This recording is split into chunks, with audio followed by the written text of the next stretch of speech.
Oke, kita lihat. Kamu kan udah tahu nih secara garis besar organnya. Sekarang kita lihat lagi nih.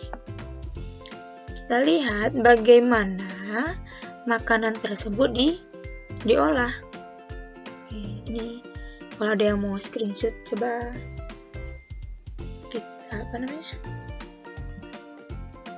kita kecilin. Kamu kan suka nih, daripada nyatet mending di screenshot. Ini kamu boleh screenshot nih.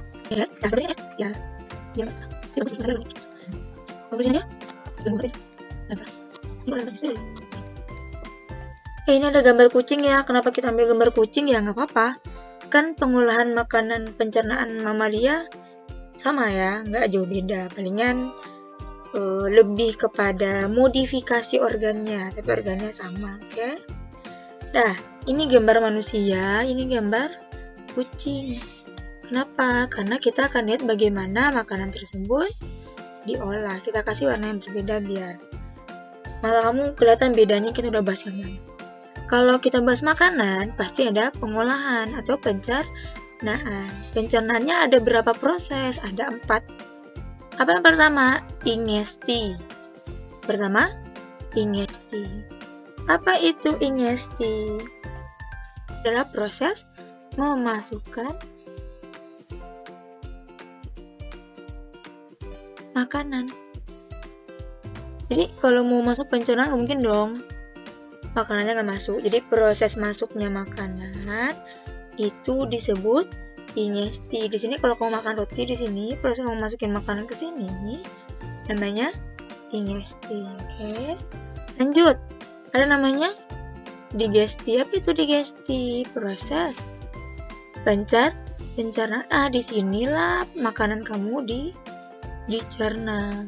Apa namanya? Digesti. Dari mana pencernaan? Dari mulai mulut sampai juga bagian usus di sini. Berarti di sini adalah digesti. Ini kepanjangan. Oke, bentar. Di sini ke sini. Oke, berarti di sini nanti lewatin apa? Lewat mulut, faring, terus lewat kerongkongan, lambung, sama usus duodenum. Terus kalau udah dicerna, apakah selesai pengolahannya? Enggak. Kalau kita cerna pasti ada manfaatnya kan? Buat apa? Buat punya energi. Energinya biar bisa dibentuk, diapain dulu? Pencernaan yang makanan tadi diserap di bagian reabsorpsi. Jadi prosesnya penyerapan. Apa yang diserap? Nutrisi. Jadi kalau kamu bahas pencernaan, sebenarnya proses apa? Mencerna makanan yang berukuran besar. Atau apa namanya? Makronutrien. Makronutrien. Jadi mikronutrien. Jadi proses pemecahan makronutrien makanan berukuran besar, contohnya apa? Protein. Makanan protein apa? Tempe, ayam, daging, gitu kan? Terus dirubah menjadi mikronutrien. Mikronutrien itu apa? Nutrisi yang berukuran kecil. Apa sih contohnya? Misalnya protein nih. Protein itu kan tempe. Tempe itu nanti dirubah menjadi asam amino. Kenapa harus diubah jadi asam amino? Karena asam amino adalah senyawa yang membentuk atau membangun tubuh.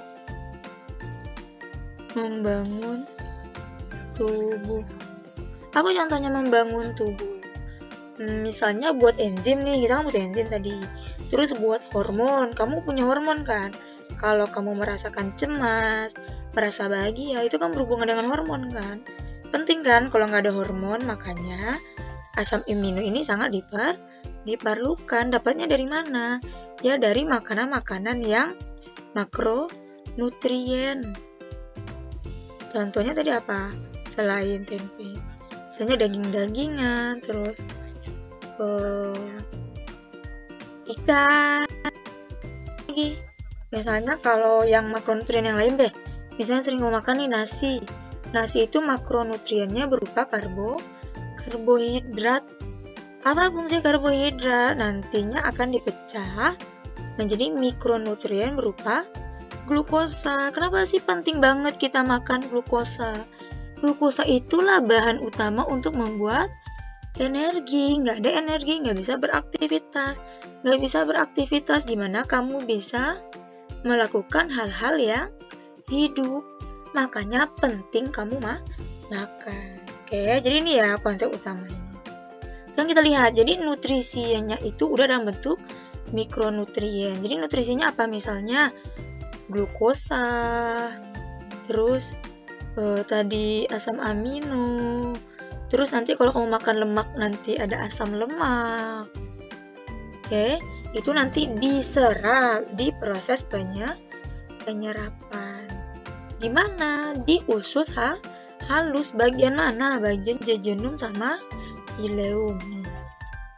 Jadi tahapan ketiga adalah reabsorpsi. Di mana tadi? Di ileum, di jejunum sama ileum di sini ya. Di sini penyerapan. Kalau di duodenum dia masih pencernaan, masih digesti kan. Nah, di lambung juga digesti, di mulut juga digesti. Oke, lanjut dikit lagi. Ya, terakhir apakah selesai diserap? Enggak. Yang diserap kan nutrisinya, pasti ada ampas dong. Pernah kamu makan tebu itu yang kamu serap apa?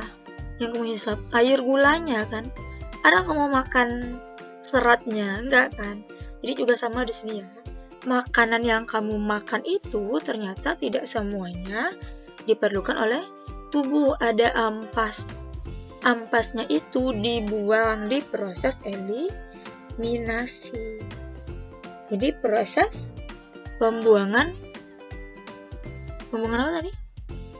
Sisa pencernaan. Pembuangan sisa pencernaan gitu. Gimana? Nih di sini dong. Di usus besar. Nanti keluarnya apa? Pup. Atau kamu bahasa kerennya feses. Jadi kamu bilangnya pup kan, atau ya gitulah, kamu kayak tahu bahasa yang lain. Jadi feses itu dikeluarkan di usus besar. Selain di usus besar sebenarnya juga ada namanya penyerapan air. Makanya feses kamu itu padat, bukan cair. Kalau kamu mencret cair kan, berarti tidak terjadi penyerapan. Oke. Jadi ada berapa pengolahannya? Ada 4 ya. Kita ulang lagi: ingesti, digesti, reabsorpsi, terakhir eliminasi. Oke. Jadi dari sini kita lihat juga apa aja organ. Kalau kita ditanya nih ya, organ apa yang berfungsi di proses ingesti? Mulut dong. Terus ada gigi. Terus ada apa di mulut? Gigi kamu tahu kan ada berapa jenis? Ada gigi seri, ada gigi apa? Taring, sama geraham. Setiap gigi geraham. Setiap gigi memiliki fungsi yang tidak sama. Contohnya pas seri itu memotong, taring menguyak, geraham mengunyah. Oke, jadi ada gigi. Itu udah bantu proses digesti ya. Terus di gigi juga ada di mulut ada apa lagi? Ada lidah, membantu mengolah makanan menjadi bolus. Terus juga ada kelenjar lidah. Oke. Nah, kalau ditanya lagi apa organ yang bekerja di digesti, kamu udah bisa jawab ya. Pastinya organ pencernaan, dimulai dari apa tadi? Di mulut ya, organ di mulut apa tadi? Gigi. Terus ada kelenjar ludah tuh bantu. Terus ada lidah bantu untuk mengolah bentuk makanan jadi bolus. Jadi makanan yang udah diolah di sini namanya bolus. Kurang nih. Nanti masuk ke sini kerongkongan, dia bantu dengan gerakan apa biar bisa turun? Gerakan peristaltik. Oke. Itu gerakan yang dikerjain siapa? Pastinya otot Otot halus ya, ingat otot yang berada di sistem organ itu otot halus. Jadi mendorong makanan untuk sampai ke bagian lambung. Kita lihat gambarnya, perasaan ada gambar.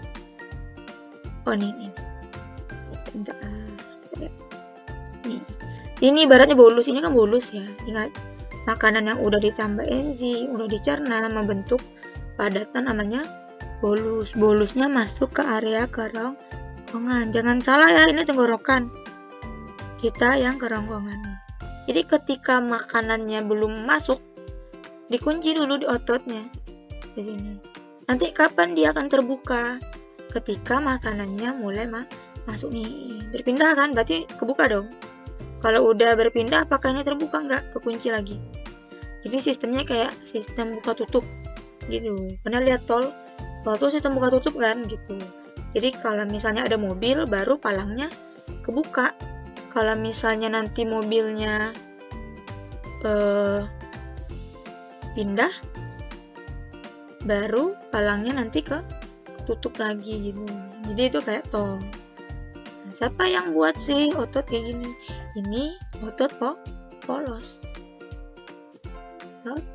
Polos. Gerakan yang dibuat namanya gerakan peristaltik. Sampai kemana? Plong. Jatuh ke lambung. Oke. Di lambung juga ada gerakan peristaltik. Oke. Kita lanjut. Ini apa lagi organ yang membantu digesti? Lambung dong. Pasti. Di lambung ada apa? Selain ada enzim juga ada HCl. HCl tuh senyawa apa? Senyawa asam ya. Jadi dia bersifat asam kuat. Kabarnya bisa meluruhkan besi, itu saking kuatnya. Di sini apa sih fungsinya? Fungsinya untuk supaya membunuh bakteri. Karena kamu pasti makan tuh nggak selalu bersih, higienis kan. Sekarang jatuh dikit, belum 5 menit gitu. Padahal di mana-mana banyak kuman bakteri itu dihancurkan gitu. Terus apakahnya itu enggak? HCl ini karena sangat kuat bisa memecah ikatan-ikatan senyawa makanan yang ada. Jadi nanti membantu proses yang dikerjakan sama enzim gitu ya. Oke. Terus apa lagi? Usus halus pastinya duodenum dibantu dengan enzim-enzim di sini dicerna. Oke, baru nanti apa lagi ditanyakan? Apa organ di reabsorpsi? Pastinya usus halus. Bagian mana? Ileum sama jejunum sama ileum. Di sinilah terjadi penyerapan nutrisi. Terakhir eliminasi organnya adalah usus besar. Oke. Sudah selesai tentang organ pencernaan sama pengolahan makanan.